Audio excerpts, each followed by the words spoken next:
You're listening to Potty Mouth Radio, the home of movies, music, television, and comedy.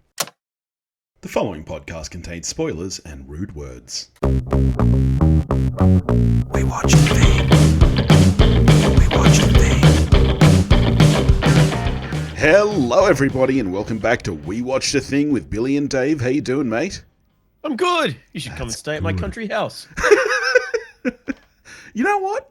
Yeah, why not? Why not? I don't want to be impolite. Single reason not to do that. This week we are talking about Speak No Evil, 2024 American psychological horror film written and directed by James Watkins, a remake of the 2022 Danish film of the same name. It stars James McAvoy, Mackenzie Davis, Ailing Franciosi, and some other people that really kind of aren't of importance. And what is it about, mate? You kind of alluded to it earlier. Yeah, well, we follow the Daltons, Ben and Louise, and their daughter Agnes, who are on American expats living in England, who moved over there for Ben's work, which, as we later find out, kind of didn't pan out, and they're on a Italian holiday to try and have a bit of a happy break from all the stress of that. They meet British guy, Irish, I assume, probably with the name Paddy, and his Irish wife, Kira, and their son, Ant, and they kind of hit it off while mocking the Dutch on a holiday, which is always the best way to spend your holiday, and get invited to go and spend some time in Paddy and Kira's West Country home. Yes. And then we see them do that. And I mean, they have a lovely weekend away in the country. It's a real kind of simple slice of life film. Beautiful pastoral couple of people. Yes, they milk cows, and it's very, very quiet and simple. Had you seen the Danish film, the original? No, it's rather annoyingly. It had been on my kind of watch list at the time, and I just never got to it. I had kind of had forgotten about it, and I didn't realize this was a remake until after I'd seen it. Okay, and then went, oh, wait a minute, that feels a bit. Oh, wait a minute, same name. And then went and checked it.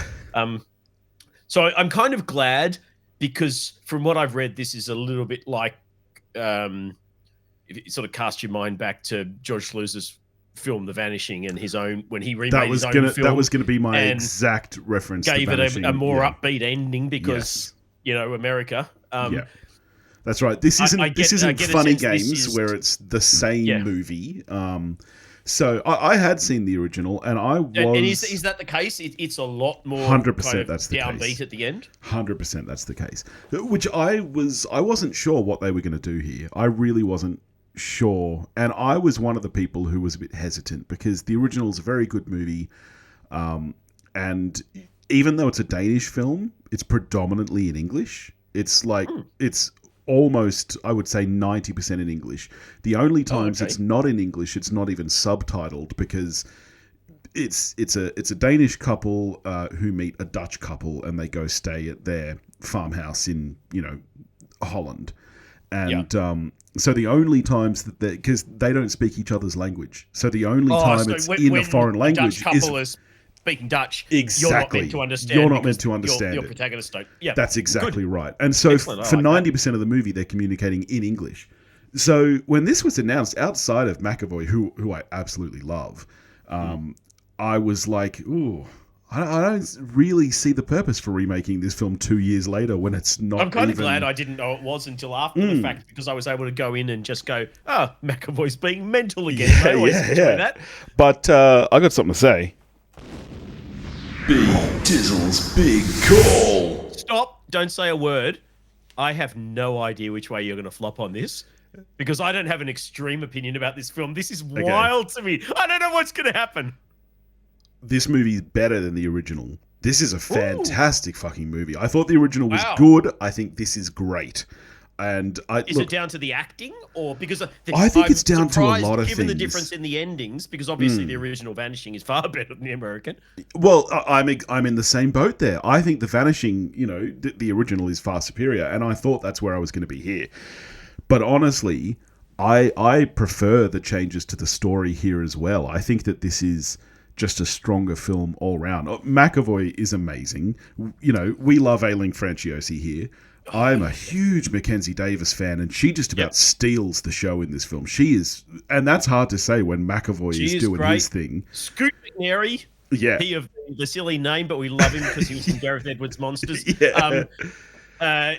He is, I think, very good in a very unlikable, but I think well-written role. The only thing I had disappointing is bloody Aisling's character, Kira, I think is really undercooked. I think there is not a lot to that character, and that character of all of them needed more, because if it's deliberate, I think it's a misstep in the writing, but I think it's not nearly clear enough. Once you get to the point where you should know which side she's on, whether she's a kind of, you know, Stockholm Syndrome victim or whether she's 100% in it with him, I don't think that's clear enough, because I don't think her character is...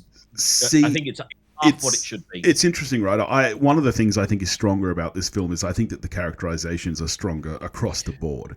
The original is very...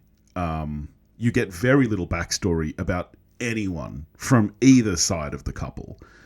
And sounds right for a Danish film. I think that the Danish film, to me, feels a little bit more like a fable. Like, the Danish film is very much a morality tale, where it's like, you know, this is the consequence of this, you know? And I think that because it is so much that, there's a lot of time in the film where I'm going, I don't believe the characters' actions in this situation. Like, it feels a little bit more like a fairy tale where characters do things to make the point the film is making. Well, that's kind of what I've read very little, because I do still want to see it, but I don't really care about spoilers for this, so answer in as much detail as you want. I have read in a couple of things about the original that the justification is because you let me. Yes. Which felt to me like the original Strangers film. It's like, why are you doing this?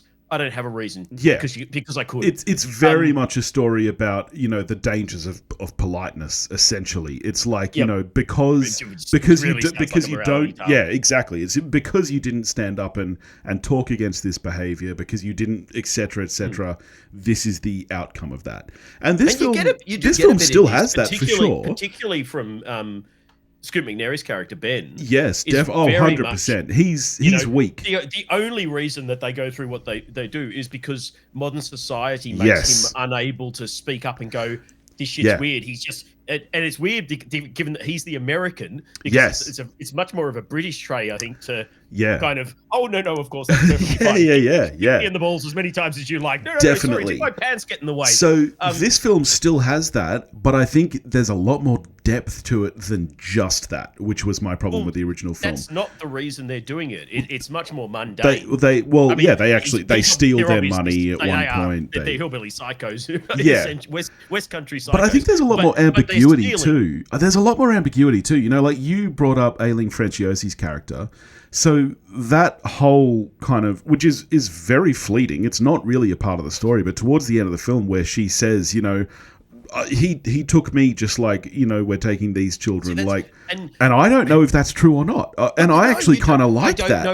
I don't know whether Paddy actually wants a kid. I mean, at the end he kind of says he does, but I don't know. I kind of get the sense he's just crazy, which is fine. That's the sense I get too. That can be the reason. But at least they steal their money and stuff like this. She does seem to both kind of find his craziness quite sexy and kind of be on board for that whole craziness.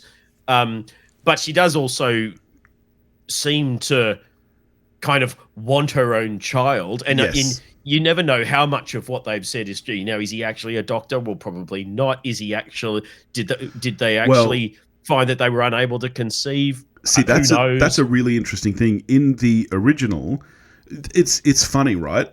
The original, there are scenes that are almost word for word, and then there are scenes that start word for word and then shift. So the scene where he just, you know, confesses, "Oh, I'm not a doctor," which in this film that continues on. They have a laugh. I'm joking. Of course, I'm a doctor. Yeah, that scene happens in the original without the "I'm joking." He's just like, "Oh, I'm not a doctor," and that's the end of it. I much prefer the change because you're not sure at the end which bit's true. Was it a stepfather moment where he kind of forgot what he said because he's so used to lying to Marks to get them over the line, and then he kind of course corrected and went, yeah. Or is he? I mean, I like that uncertainty. I just think the uncertainty with Ashley's character, I think, was a little too much. I would have liked a little bit more resolution on her towards the end. Speaking of the end, it is hard to talk about this film without giving spoilers for the original. So I know that obviously this is a spoiler-filled podcast. People come in here expecting spoilers for the film we're talking about. I just want to give a spoiler warning. You've said you don't care. I am going to spoil the original a little. Inherently implied that if we're spoiling a film, we're also spoiling the film it's a remake of. Yeah. So the biggest departure in this film from the original, which again is what makes me like it so much more. And I'll get into some of the other departures later. Like I said, for me, I find the character motivation a lot more believable here. I think there's a bit more depth. The failing between Ben and Louise's marriage, I think is a big motivation. It says a lot about, that toxic masculinity and stuff. He kind of admires Paddy, and that Paddy is this kind of stronger guy. I don't know if you've seen Dominic Senior's debut feature, California. No. With Brad Pitt and Dave Duchovny. I got huge California vibes off this because that's just sort of briefly, the plot of California is David Duchovny and Michelle Forbes are these journalists who are doing a tour of serial killer sites around the US. Yeah, right. And they meet up through plot machinations with kind of a southern blue-collar couple, which is Brad Pitt and Juliette Lewis. And they kind of tag along as they go, not realizing, and spoilers for a film from 30-odd years ago, Brad Pitt is a serial killer. Yeah, right. And Juliette Lewis is very much a Stockholm syndrome. She kind of mentally blanks out all of his stuff because she's a simple, uneducated girl and she's just, in love with him. Yeah. But all through that, you've got David Duchovny, who's this nerdy journo who's never done any sort of big alpha male stuff in his life, and he kind of gets this almost crush on this Brad Pitt to the point where, having been anti-firearms his whole life, he gets all excited because Brad Pitt character early makes him shoot guns, and he and kind of goes, there you go, man, now you're a man. And I got huge, this was very similar. Kind of unhinged, slightly crazy, big, dominant, toxic alpha male, and then you've got the kind of nerdy guy that won't say boo, who kind of gets buoyed up by him and wants to impress him, even though he's got his wife in his ear, who's very much the dominant person within that relationship, saying something's up, this guy's no good, I want to leave. And then he, for the first time in probably their entire relationship, is going, no, you're just being silly. I like my mate. We're going to stay for a bit longer. Very, very interesting and well written. Really well written. Those interplay moments, like the primal scream moment. So the biggest departure. Spoilers for a 2-year-old film. And I'm assuming that you can guess how it goes because you've already read that it's a grimmer, darker ending. Yeah. So basically, plot-wise, we follow up to the point where they leave after she finds the daughter in bed with the couple.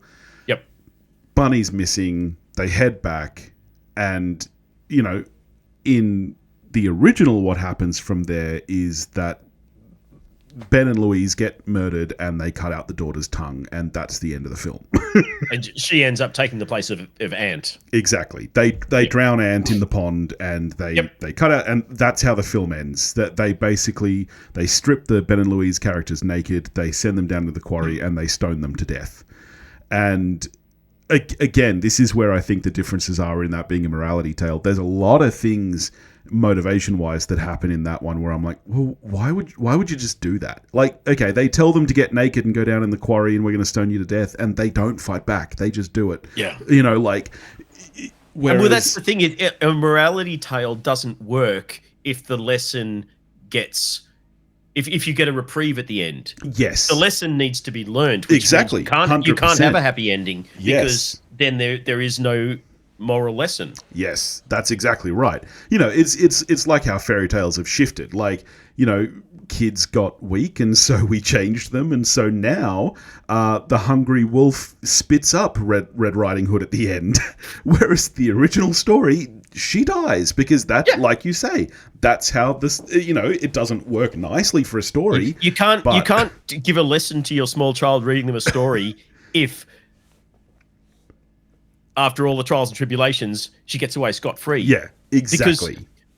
What's the lesson? Don't go out in the woods because you'll be fine? That's right. Whereas in this film, 2024 Speak No Evil, I love the change that they fight back. And the final half hour of this film is just a gory, bloody revenge film as they fight for their lives to get out. And you still don't know which way it's going to go. I never thought this was predictable that they were going to escape. But they fight for it. And I haven't seen the original, so I wasn't coming in half expecting there to be, you know, the first half of the film, I think I do think is stronger. I think it kind of turns into Straw Dogs a little bit for the second half. Yeah, which I love. which was fine. I liked that, and I liked the first half, but they're very different films almost. Yeah, the first half, which and you know me and my capacity for cringe, I found it's a cringe film. But I loved it. I thought it was so well. See, I'm surprised you love it, because I was watching it and that was the first thing that crossed my mind. I'm like, oh wow, this is, because it is to a certain point quite directly translated from the original, which is very, very cringe. And I actually think that this at times leans even harder into it. The scene at the fucking restaurant where they're having dinner and Patty and Ailing Franciosi start, you know, she pretends to give him head. And it's so uncomfortable and so awkward and so cringe. And they sit there for about 3 minutes saying because they're nothing. They're too polite. Yeah. And I was sitting there going, she eats goose when she's a vegetarian because she won't say anything. Yes. And then blames her husband for it. but again, in just these little changes in this one, she waits until they've turned their back and she spits the goose out. In the original, she doesn't. She eats it because they're leaning so hard into that, you know. And so that's why I loved this one, because I really felt the character motivations much more. But I'm surprised you did, because like I said, I was sitting there going, wow, Dave is going to be hating this cringe. Like that scene, I know you haven't watched it because you hate cringe, but that dinner scene, I was like, oh, this is like Michael Scott's dinner party. Man. I think because this is a psychological thriller. Yeah. You are supposed to be uncomfortable watching it. Yeah. It's not. Whereas if I'm watching a sitcom, and I'm sure I'm going to love The US Office, and I will watch it at some point, much like you'll watch all the things I've given you. I think in that sense, where being uncomfortable is supposed to be funny. Yeah. That's where I kind of have an issue, particularly when it's real life, like Nathan Fielder. But when you're supposed to be uncomfortable because it's a thriller, it kind of adds to it. And I was watching that and feel like as most people who end up doing things like podcasts, you know, not always the best in big groups and things like that. I'm usually the one at the party going, fuck, I wish I was at home. I was really feeling that the clash between their personalities, where Ben in particular was equal parts uncomfortable when they were there, but also kind of jealous of how free and unencumbered by stress and everything Patty appeared to be. He's so weak. I think that was beautiful. Having his marriage have the dynamic that it did worked really well, because you see in things like where he sees Paddy just being this brash alpha guy, and they're getting beers at 10 in the morning, and he turns to Louise and says, "Do you want a beer?" And she sort of looks at the watch and goes, "Oh, it's a bit early." And he goes, "You have one." And he doesn't say, "Oh yeah, I will." He goes, "Oh no, that's all right." And goes back into his shell. He says, pops his head out for a moment like a groundhog, and goes, "Oh no, it's still winter," and crawls back in. Yeah, and it works so well because, you know, they do still keep the moment in the film, even though it's not the sole motivation. They still have that moment when he says to Patty, "Why are you doing this?" And Patty says, "Because you let me." And I think it is so powerful and true, because all of this happens because Ben is weak, because he doesn't. And I did read a couple of reviews that were kind of going, oh, this is stupid. They had so many opportunities to leave. Well, that's the fucking point. Yes. Of course they did. The story doesn't work if they don't have all these outs and Yes. don't take them because they're too polite. Yeah, yeah. And they do try to leave. They go back because of the bunny, which, you know, I wouldn't. But, No. you know, I've got kids. I understand it. So, yeah. I love this movie. I mean, speaking of the kids, we've got a couple of pretty stellar kid performances. There's not a bad performance in this movie. They are both so good. Yes. And the Dan Huff, the boy. Yeah. It's his first feature. He's done 2 episodes of a shitty British soap, Hollyoaks. That's the only acting he's done in his career. Yeah. He was fucking great. Man, I tell you, that dance scene is just so good. It's so good. Which again, that's a scene that's fairly literally translated from the original. Is it Cotton Eye Joe in the original as well? It's not. It's some Euro trash thing. It's already an improvement. Yeah. But I'll tell you, there's not a bad performance in this film. I don't think we've spoken enough about Mackenzie Davis, because the acting that she does just with her, the acting that she does just with her face in this film is so fucking good. And I personally think that McAvoy's brilliant. I think, it's easy to shine when you're the one doing the crazy stuff. Yes. It's a lot harder to shine when you're one of the support people. And it was the same going back to California. Brad Pitt got all the praise. Duchovny is amazing in that film, and he's the quiet straight man. Yeah. See, for me, Mackenzie Davis's performance as Louise is what really makes the film work, because she is not as weak as Ben, but she is still, she's much more questioning of everything, but she's not directly strong enough to say something to Patty either. She never speaks up to Patty. She just gets the shits with Ben because he doesn't speak up. And she speaks up to him. The fucking goose. She's all the same until she speaks up to Kira. Yes, when they find the daughter in the bed. Don't tell my kid what to do. But as soon as McAvoy gets, and he is fucking scary as shit in that scene. Yeah. She doesn't say, I don't need to apologize for shit. She apologizes to Kira. Yeah. Because and he doesn't threaten her. Yeah. He just sits there and says, "And Louise, do you have something to say?" Yeah, yeah.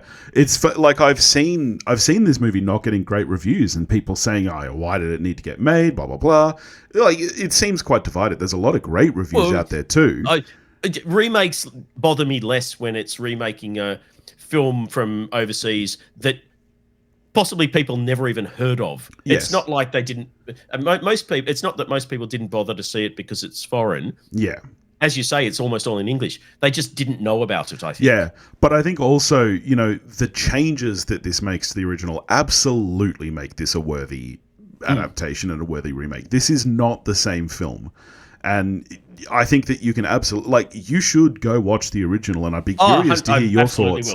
Because, like I said, for me, pound for pound, this is absolutely a stronger movie. I think the narrative is better, the characters are better, the acting is absolutely incredible in this film. I mean, look, I'm sure I've told you this. This Be the Verse by Philip Larkin is my favorite poem of all time. So having McAvoy deliver that is just exceptional. He is. I tell you what, it makes me I've liked him for years, probably ever since Atonement. He's a really good actor, and I think along with Fassbender, it's almost like their careers got kind of derailed for a few years by getting sucked into doing shitty X-Men movies where neither of them act well. Yeah. Yeah. McAvoy in particular is not a good actor in those films. He acts badly. Yeah. And it made it kind of stopped people remembering how fucking talented he is. Yeah. And I think I can't remember if I've spoken about it on the show before, but he did a film called, and it's something like The Father or something like that, a couple of years back, where everyone else on the film had a script and he wasn't given the script. Yeah, right. And he just had to react to everyone else. And the plot where he was a father whose child had been taken, and it followed him in sort of, I think it was in real time, as he basically just ran around this kind of small town and areas trying to find where his kid was, where he'd been taken. without a script, and he was fucking incredible. The film's obviously a little simplistic plot-wise because it has to be, and it got criticized for that. It's like, are you missing the fucking point? This guy acted an entire movie without a script, just bouncing off everyone else, and they had a script, so they weren't bouncing. He is really fucking good. It's scary how jacked he is too. You don't even see it in this film until that final scene. I thought he was jacked in glass, but he's fucking bigger in this. And he just becomes so menacing. I think that, the costuming and stuff is really clever. Yes, because he seems bigger than he has for the entire movie, and he's so threatening and imposing. And like I absolutely love that the family, in particular Mackenzie Davis, just fights back against this finally. And sure, maybe it weakens the message and the morality of the film, but if you want to see that, you can go see the Danish version. It doesn't weaken it, I wouldn't have thought, because it's not that film. It's exactly. It's not trying to be a morality tale. This is a psychological thriller. This is a thriller. Setting of the morality tale and turning it into a different genre film. 100%. And I think if you are on board for that Straw Dogs type film, then it's a pretty solid example of that, I think. It is very, very well acted. Yeah. So how are you scoring this film? Every week I think I should have thought about scores. Look, I'm a 7.5. Yeah. Okay. Yeah. I think it's definitely stronger at the front half, but I did enjoy when it turned into just kind of straight genre fare in the latter half. And I love all the people in it. I love McAvoy. I love Ashley Franciosa. It's a very strong film. Yeah. Solid. I'm predictably higher than you. I'm an 8 bordering on a 9. For me, the genre turn at the end, I think, is what makes this film for me, and I love this is immaculate all over again. Oh, yeah, I mean, this is not this isn't even the second time it's happened this year, because immaculate... You know what's weird? What was the last one where I said the same thing? Where it just devolves into... It does take that turn. I could have done with the violence in this. If you're going to go Straw Dogs, go full Peckinpah. I would have liked the violence in this to be kind of the Crow level in that opera scene. I would have liked real fucking violence. And it didn't quite go there. Yeah, right. I think that would have made. See, I thought it was pretty violent. For me. I thought it was pretty violent. The difference is the opera scene is kind of a 1 versus 100 thing. You've got so many different ways to kill people because there's so many more people dying. I just mean if you're going to there's all this build up where she finds the 91% hydrochloric acid or whatever, sprays it on him for like 30 seconds. And there's not a fucking... I wanted to see half his face melted after that. Okay, yeah, I get that. Ramp up the... If you're going to go Peckinpah for your final act, I think they could have ramped it up a bit more and really... she falls 2 stories onto hard cobblestones. Have her fucking head cracked open or something. Yeah. Really I want to be back in my seat going, holy shit, for that final act. And I think, it wimped out a little bit on that front. But solid film. Big, I recommend for me anyway. Yeah. All right. Well, next week we're sticking with horror, I guess. I think it's horror from what I've seen. The Substance, which I am really looking forward to. I am so keen. I've heard very good things from people who saw it festival-wise. I think it was in Fright Fest maybe or somewhere over in the UK. And the trailer really had me very excited. Loved me more. Love Margaret Qualley. It looks wild. The trailer seemingly does really not give much away at all. And I think we're going to have special guest Sam Hurley joining us to chat about that. He messaged me today saying, hey, can I come chat about this? So, oh, nice. Yeah. So there you go. That's next week. From the director of... You've seen Revenge, yeah? The TV show? No. Well, of course you've seen that. That's amazing. You and I love that. Emily Van Camp. No. Revenge, the full-on genre thing from about 5 years ago. No, actually, I don't think I have. Oh, it's the same. Substance is the same director as that. Coralie, Fargyat or something like that. That entire film is what I think the final act of Evil should have been. It's just blood-soaked revenge all over the place. You'd love it. Nice. Oh, I'll check it out then. In the meantime, if you want to get in touch with us, you can do that at pottymouthradio.com or pottymouthradio@gmail.com. Go to Facebook and join us over on the Pottymouth Facebook listener community. Join in on the fun there, and I think we've got some fun stuff coming up. And we'll catch you next week. Yeah, go have a nice holiday in the West Country.